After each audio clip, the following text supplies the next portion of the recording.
Ahí estoy grabando. Arrancamos con la clase 7 de métodos numéricos.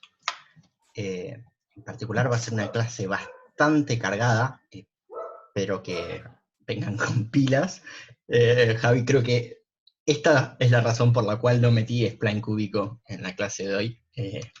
Me parece que va a ser un montón y que van a salir muy saturados. Así que, nada, lo primero de lo que quería hablar, o lo primero que les quería contar en la clase de hoy, es el tema de validación cuando uno hace ajustes de curvas, ¿sí? Si ustedes recuerdan, en la clase anterior nosotros trabajamos ajustes de curvas, por ejemplo, por mínimos cuadrados, y una pregunta que puede surgir es decir, ¿cuándo yo me quedo convencido de que la curva que estoy usando para ajustar mis datos, ¿sí? Cuando el modelo que yo estoy eligiendo, ¿sí? es bueno o los representa bien? Si ustedes recuerdan, en la clase anterior hablamos de cómo ajustar una recta, cómo hacer una regresión lineal por mínimos cuadrados, pero también vimos cómo ajustar, por ejemplo, polinomios de grado 2, de grado 3, y en general de grado n, ¿no? Eh, la cuestión es, ¿cuál representa mejor mis datos? ¿Sí? ¿Y cómo decido yo que representa mejor mis datos? Vamos a intentar ver cómo hacemos esto. La idea es la siguiente, es bastante sencilla, y espero que les quede clara porque es como la idea general y ahora vamos a ver un ejemplo. Dado un conjunto de pares de datos x, y, ¿qué quiere decir esto? Nosotros tenemos un montón de valores de x relacionados con un montón de valores de y, ¿no? N en particular podemos tener. Nosotros lo que vamos a hacer es, este conjunto de datos lo vamos a separar en dos conjuntos, ¿sí? Un conjunto que vamos a llamar de entrenamiento, ¿sí? O de ajuste, y un conjunto que vamos a llamar de validación o testeo. Muchas veces se utiliza validación, muchas testeo. Son dos cosas distintas, pero a lo que concierne a esta materia los vamos a llamar con el mismo nombre. Eh, la cuestión es la siguiente, nuestros datos los vamos a separar en dos conjuntos. Uno de estos conjuntos, el de entrenamiento o el de ajuste, es el que vamos a usar para ajustar nuestro modelo. Y el otro conjunto, el de validación, lo vamos a dejar afuera y solo lo vamos a usar para mirar, en el caso particular de mínimos cuadrados, el R cuadrado. ¿Se acuerdan ese coeficiente de determinación de ajuste? Bueno, esos datos que quedaron afuera los vamos a usar para analizar el ajuste, ¿sí? Bueno, ¿cómo hacemos esto? Bueno, lo principal es tener un conjunto de datos, ¿sí? Por ejemplo, este conjunto de datos, que son esos puntos que están ahí, son 15 puntos, si mal no recuerdo, que ajustan a una recta, ¿sí? Lo que vamos a hacer con estos datos es, de forma aleatoria, separar mi conjunto en dos subconjuntos. Voy a dejar una gran cantidad de datos para hacer el ajuste y una cantidad un poco menor para hacer la validación o el testeo, ¿sí? En particular, yo voy a usar casi siempre el 70-30, que es un 70% para ajuste, 30% para validación, son números comunes que se utilizan, u 80-20, ¿sí? Pero lo que voy a hacer es, voy a sacar, en este caso, el 30% de los datos y me los voy a guardar, ¿sí? Ahora, mis datos son estos. Los puntos rojos son los datos que voy a usar para ajustar, y las cruces negras son los datos que yo voy a usar para validar, ¿sí? Bueno, si nosotros planteamos hacer mínimos cuadrados a los puntos rojos, ¿sí? Podemos llevarle mínimos cuadrados básicamente a esta expresión, ¿no?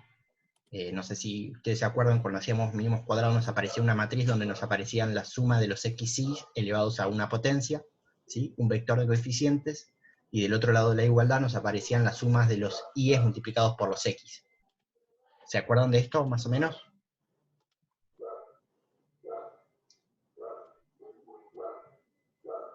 Bueno, voy a suponer que sí. ¿Sí? Bueno, si yo elijo hacer un ajuste por mínimos cuadrados de orden 4, ¿sí? ¿Qué quiere decir esto? Que va a ser un polinomio de grado 4, voy a tener una matriz que es de 5 por 5, donde me va a aparecer, ¿sí? El n, que es la suma de los xy a la 0, si quieren, da n, ¿sí? Hasta la suma de los xy a la octava. Y en el vector del otro lado de la igualdad me va a aparecer la suma de los y sub i por los xy hasta la cuarta, ¿sí? ¿Por qué planteo primero el ajuste de grado 4? Si nosotros miramos fuerte esto, ¿sí? Y tapamos la última fila y la última columna de la matriz, la última fila del vector de coeficientes y la última fila del otro lado de la igualdad, ¿sí? Estoy teniendo la ecuación de ajuste de grado 3. ¿Lo ven? O sea, me quedo con un pedazo de esa matriz y también ya calculé el ajuste de grado 3. Si vuelvo a recortar una fila y una columna, como dije recién, tengo el ajuste de grado 2. Y si vuelvo a recortar una fila y una columna, tengo el ajuste de grado 1, que es la regresión lineal. ¿Se entiende? Fíjense cómo, si yo agrego estas filas y columnas, tengo el ajuste de grado 4, y a medida que voy achicando el problema, ¿sí? Tengo el ajuste como regresión lineal. ¿Sí? Bueno, si yo resuelvo este sistema de estos, perdón, son 4 sistemas de ecuaciones, ¿no? A ver, 1, 2, 3, 4 sistemas de ecuaciones, ¿sí? El de grado 4, el de grado 3, el de grado 2 y el lineal, ¿sí? Y ajusto los puntos, me da eso que está ahí. No sé si se llega a ver, pero hay 4 rectas que están prácticamente superpuestas, aunque en realidad una sola es una recta y las otras son una parábola, una cúbica y una de grado 4, ¿sí? Lo que pasa es que están bastante aplanadas porque mis datos se ajustan o fueron diseñados con una recta, ¿sí? ¿Se entiende? En principio parecen que todos los ajustes son iguales, o son igual de buenos, ¿sí? Lo que voy a hacer es mirar el R cuadrado, que es el coeficiente de determinación del ajuste, ¿sí? Para cada uno de los casos. Si yo calculo el R cuadrado para cada caso, ¿sí? Para el ajuste lineal, para el ajuste de grado 2, el de grado 3 y el de grado 4, me va a dar esto, ¿sí? Ahora, acá voy a parar un segundo. Fíjense lo que está pasando con el R cuadrado. Yo utilizo los datos con los que hice el ajuste y calculo el R cuadrado, que es el coeficiente de determinación. El R cuadrado, a medida que aumenta el grado, ¿sí?, de mi ajuste, mejora. ¿Qué quiere decir esto? Perdón, aumenta. ¿Qué quiere decir esto? ¿Se acuerdan lo que era ese coeficiente de determinación R cuadrado? Que tenía información de cómo representaba mis datos mi modelo. Mientras más alto era el R cuadrado, mejor representaba mi modelo, ¿no? Y lo pensamos como un porcentaje, pues. Exacto. Javier había propuesto de pensarlo como un porcentaje, eso es verdad. Bueno, fíjense, esto me está diciendo que mientras más grande es mi modelo, por lo menos en 1, 2, 3 y 4, grado 4, después de grado 4 no sé lo que pasa porque yo hice hasta grado 4, ¿sí?, mejor representa mis datos, ¿sí? Pero ojo, porque mejor representa mis datos ajustados, ¿sí? Estos puntos rojos que están ahí, con los que yo trabajé. Ahora, si yo calculo el mismo coeficiente de determinación, pero en vez de usar los datos sobre los cuales yo realicé el ajuste, sino los datos que, por decirlo de alguna manera, me guardé en el bolsillo, ¿sí?, voy a obtener esto. Fíjense. ¿Qué pasa con el R cuadrado ahí, sobre los datos de validación? No necesariamente aumenta. En el primer caso, de orden 1 a orden 2 aumenta, pero en orden 3 y orden 4 baja, ¿sí? ¿Por qué está pasando esto? Bueno, esto está pasando porque mis ajustes de orden 3 y orden 4 están, de cierta manera, considerando el ruido que tiene mi modelo. Si ustedes se fijan bien en el conjunto de puntos, volvemos atrás acá, mis puntos no están perfectamente alineados en una recta, ¿no?, sino que tienen ciertas oscilaciones. Fíjense cómo acá pareciera que tiene una curva en forma de S, leve, en la primera parte, ¿no? Acá. O lo mismo acá, de nuevo, ¿sí? Entonces, dependiendo qué puntos yo use para ajustar, o si los utilizo todos, mientras más grande sea mi modelo, más va a representar esas pequeños zigzags que tienen mis datos, ¿sí? Entonces, volviendo a esto, lo que está pasando es que a medida que aumento el orden, estoy haciendo algo que se llama sobreajustando, en inglés es overfitting, ¿sí? Básicamente lo que estoy haciendo es extender, ¿sí?, mi modelo, y estoy considerando como parte de mi modelo lo que en realidad era ruido o era algo que a mí me está molestando, ¿sí? Fíjense que mientras más grande es mi modelo, peor va a representar mis datos que no consideré para ajustar el modelo. Entonces, esta curva que está acá en naranja me está diciendo dónde me conviene parar a la hora de aumentar el grado de un modelo. En este caso particular me está diciendo que en grado 1 y en grado 2 tengo un buen coeficiente de determinación para los datos de validación, pero a medida que aumenta el grado va a bajar. Entonces, esta curva así como está me está diciendo, el mejor ajuste que vos podés hacer para tus datos o para cómo los separaste a tus datos, es un ajuste cuadrático, ¿sí? O un ajuste de grado 1, donde la diferencia no es tanta. Ahora, no hagas un ajuste cúbico o un ajuste de grado 4, porque vas a estar ajustando ruido, ¿sí? Entonces, esto es una forma de ver en qué momento parar con un ajuste. Se los quería contar como para que sepan que hay formas de cómo elegir un modelo, o sea, formas para elegir el modelo a la hora de trabajar con un ajuste. ¿Sí? ¿Alguna duda o consulta?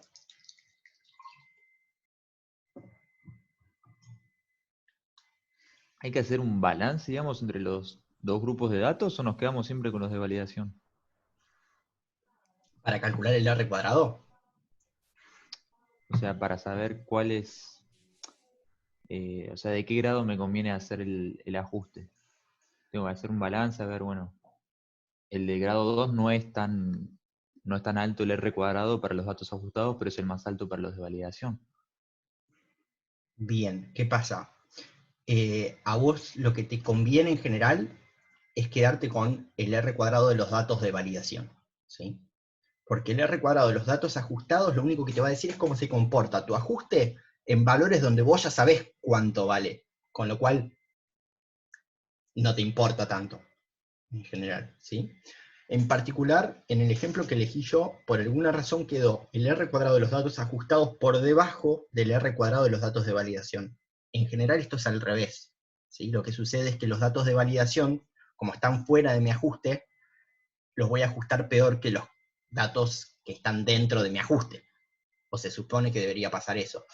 Pero en particular, en este ejemplo pasó al revés, ¿sí? En general las líneas están al revés, ¿sí? Pero el comportamiento de las líneas es el mismo. La línea sobre los datos ajustados va a aumentar a medida que aumenta el grado, y la línea sobre los datos de validación va a disminuir a medida que aumenta el grado, siempre y cuando no los datos de validación se ajusten a un grado menor. Si no, va a empezar a aumentar hasta cierto punto y después va a disminuir, ¿sí? Como, bueno, acá pasa eso en realidad, ¿no? De grado 1 a grado 2 aumenta, pero después empieza a disminuir. Eh, en general, la importante es esta que está acá en naranja, ¿sí? No esta que está acá en azul, porque esta que está acá en azul te está diciendo algo medianamente obvio, que es cómo ajusta sobre los datos que vos ya sabés cuánto valen, sobre los datos que vos usaste para crear ese ajuste. Javi, ¿querés agregar algo? Sí, lo que quería agregar es que vos de alguna manera los datos ajustados los podés tomar como que de alguna manera los estás usando para crear el modelo, ¿sí? Vos agarraste el modelo, creaste el modelo, te dio un resultado y después con los datos de validación lo que estás haciendo justamente es validar ese modelo. Vos no usaste esos datos para crear el modelo, entonces usás el modelo para ver cómo se comporta con los datos que nunca vio, digamos. Nada, este es un concepto que se usa muchísimo. Eh, lo que los datos en azul es lo que se llama entrenamiento del modelo, y después la validación siempre es súper importante y es la que hay que mirar porque es la de verdad, digamos. O sea, cómo se comporta con datos que no vio, que es como yo quiero que se comporte después. O sea, eh, no me sirve de nada que represente súper bien los puntos que ya vio, sino que lo importante es que funcione bien cuando trabaja con datos nuevos. De nuevo, Solamente eso si después. volvemos a la clase anterior, cuando hablábamos sobre los ajustes de curva, ¿sí? Decíamos esto: nosotros queremos proponer un modelo, plantear un modelo porque nos interesa ver cómo se comporta determinado sistema o determinado problema, ¿sí? Y lo queremos saber siempre y no donde nosotros realizamos la medición nada más. Entonces, ahí es donde entran en juego los datos de validación. Son mediciones, ¿sí? Pero no son mediciones que nosotros usamos para crear el modelo. Entonces, de cierta manera vamos a estar testeando este modelo a ver qué también se comporta con datos que no conoce, ¿sí? Esos son los datos de validación. Y por eso está bueno tener un grupo de datos de validación a la hora de trabajar con ajustes en general. ¿Sí? Javi, ¿algo más? No, bien. Chicos, ¿alguna pregunta? Nada más.